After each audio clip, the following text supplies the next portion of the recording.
देश का सबसे बड़ा सियासी अखाड़ा यानी लोकसभा चुनाव 2019 सिर पर है। महामुकाबले का बिगुल बजने से ठीक पहले पश्चिम बंगाल की राजधानी कोलकाता में ममता दीदी ने शनिवार को सभी विपक्षी पार्टियों को एक मंच पर साथ लाकर न सिर्फ अपनी शक्ति का प्रदर्शन किया बल्कि विपक्षी एकता की झलक भी दिखाई। मगर ममता बनर्जी की इस रैली से कांग्रेस अध्यक्ष राहुल गांधी और यूपीए की चेयरपर्सन सोनिया गांधी का अलग रहना अपने आप में कई तरह के सवाल खड़े कर रहा है। वैसे सोनिया राहुल की गैर मौजूदगी में कांग्रेस की ओर से मल्लिकार्जुन खड़गे ने मंच साझा किया।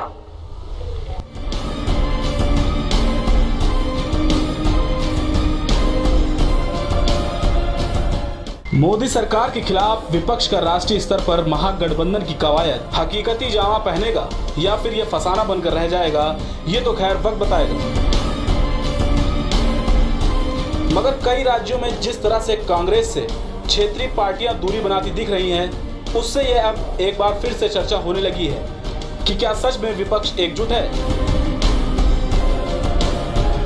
ऐसे सवाल मन में इसलिए भी कौंध रहे हैं क्योंकि ममता के मंच पर करीब 20 राजनीतिक दलों के नेता मौजूद दिखे, जिनमें से कुछ का कांग्रेस के साथ गठबंधन है और कुछ ऐसे हैं जो लोकसभा चुनाव में कांग्रेस के बगैर लड़ने का ऐलान कर चुके हैं।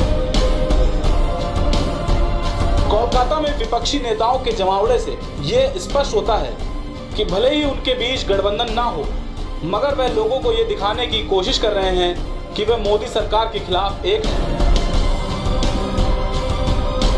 दरअसल शनिवार को ममता बनर्जी द्वारा आहूत संयुक्त भारत रैली में करीब 20 से 22 दलों के 20 नेता एक मंच पर साथ आए। ये नेता एक मंच पर एक साथ तो जरूर आए, मगर इनमें से कई ऐसे हैं जो पहले ही लोकसभा चुनाव में कांग्रेस से अलग जाने का फैसला ले चुके हैं। अगर एक मंच पर विपक्षी दलों के नेता एक साथ नजर आ भी जाते हैं तो अब ये सवाल उठता है कि क्या बीजेपी को हराने के लिए एक साथ चुनाव मैदान में उतरेंगे। इसका जवाब शायद ज्यादातर नहीं होगा, क्योंकि कई हाल ही में उत्तर प्रदेश में मायावती और अखिलेश यादव ने सपा बसपा के गठबंधन का ऐलान कर इस बात की तस्दीक कर दी कि यूपी में कांग्रेस अकेली हो गई है। यानी यूपी में अब कांग्रेस को बीजेपी से तो लड़ना है, साथ ही उसे बसपा और सपा से भी लड़ना है। यानी विपक्षी पार्टियों के पास विजन स्पष्ट है कि केंद्र की सत्ता से मोदी सरकार को हराना है, मगर कैसे हटाना है यह तरीका नहीं पता है। यूपी में बात करें तो 80 लोकसभा सीटों पर बसपा सपा ने साथ साथ लड़ने का ऐलान कर दिया है। इस गठबंधन में कांग्रेस को जगह नहीं मिली, यानी यहां कांग्रेस को बीजेपी और सपा बसपा के गठबंधन के खिलाफ अकेले लड़ना है। मगर हैरानी की बात यह है कि ममता की रैली में ये तीनों विपक्षी एकता के गवाह बने। अब सवाल उठता है कि अगर मंच पर ये पार्टियां एक साथ होने का दमखम दिखा रही हैं, तो फिर चुनाव में जाने से क्यों कतरा रही हैं? कोलकाता में ममता बनर्जी के मंच पर कांग्रेस के नेता और आम आदमी पार्टी के मुखिया अरविंद केजरीवाल भी थे। यानी कांग्रेस और आम आदमी पार्टी दोनों मोदी सरकार के खिलाफ विपक्षी एकजुटता रैली के सदस्य थे। मगर 7 लोकसभा सीटों वाले दिल्ली में ये पार्टियां अलग अलग चुनाव लड़ेंगी। पहले दिल्ली में आम आदमी पार्टी और कांग्रेस में गठबंधन की संभावना थी, मगर शीला दीक्षित और गोपाल राय के बयान के बाद इन संभावनाओं पर पानी फिर गया।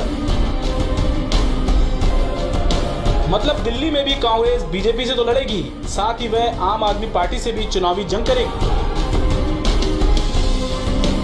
ममता बनर्जी ने भले ही लोकसभा चुनाव से पहले विपक्षी एकता का नेतृत्व शनिवार को कोलकाता में किया, मगर वह मंच पर भले ही कांग्रेस के साथ है, लेकिन चुनावी मैदान में कांग्रेस के साथ नहीं है।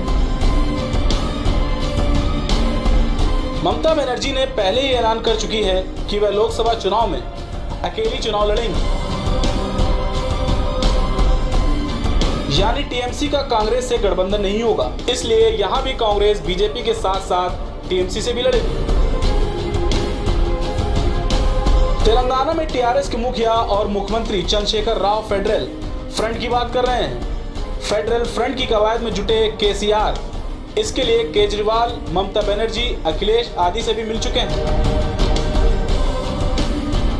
वे ना तो कांग्रेस के साथ आना चाहते हैं और ना ही बीजेपी के साथ। इस तरह से 17 लोकसभा सीटों वाले तेलंगाना में भी कांग्रेस अकेले ही है। उसके सामने बीजेपी और टीआरएस दोनों से लड़ने की चुनौती है। आंध्र प्रदेश के मुख्यमंत्री चंद्रबाबू नायडू ने शनिवार को ममता के मंच से कहा कि संविधान बचाने, देश बचाने के लिए केंद्र से मोदी सरकार को हटाना होगा, मगर इसके लिए वे महागठबंधन की कवायद तो करते दिख रहे हैं, मगर अभी तक उसे अमली जामा नहीं बना पाए हैं। चंद्रबाबू नायडू ने अब तक लोकसभा चुनाव में कांग्रेस के साथ जाएंगे या नहीं इसका ऐलान नहीं किया है। ये बात अलग है कि तेलंगाना विधानसभा चुनाव में वे कांग्रेस के साथ थे। बता दें कि यहाँ 25 लोकसभा सीटें हैं। 40 लोकसभा सीटों वाले बिहार में महागठबंधन की हालत अन्य राज्यों से बेहतर है। ममता के मंच पर आरजेडी नेता तेजस्वी यादव भी दिखे। बस बिहार से ही कांग्रेस के लिए राहत की खबर दिख रही है, क्योंकि वहां राजद के साथ कांग्रेस महागठबंधन का हिस्सा है, मगर सीटों को लेकर वहां भी तकरार की खबरें हैं। लेकिन ये क्लियर है कि कांग्रेस बिहार में महागठबंधन का हिस्सा होगी। लोकसभा सीटों वाले उड़ीसा में भी कांग्रेस पूरी तरह से अकेली है। वहां कांग्रेस के सामने भी दो बड़ी पार्टियां हैं, जिनसे पार पाना इतना आसान नहीं है। उड़ीसा के मुख्यमंत्री और बीजेपी प्रमुख नवीन पटनायक साफ कह चुके हैं कि वे ना तो कांग्रेस के साथ जाएंगे और ना ही बीजेपी के साथ। वहीं जम्मू कश्मीर में कांग्रेस नेशनल कॉन्फ्रेंस के साथ है। वहां पीडीपी और बीजेपी के अलग होने से थोड़ी राहत कांग्रेस को जरूर मिलेगी, मगर राह इतनी भी आसान नहीं है। छत्तीसगढ़ विधानसभा चुनाव वाला मायावती की बसपा का अजीत जोगी से गठबंधन अगर लोकसभा चुनाव में रहता है तो कांग्रेस के लिए यहां भी मुश्किल बढ़ेगी।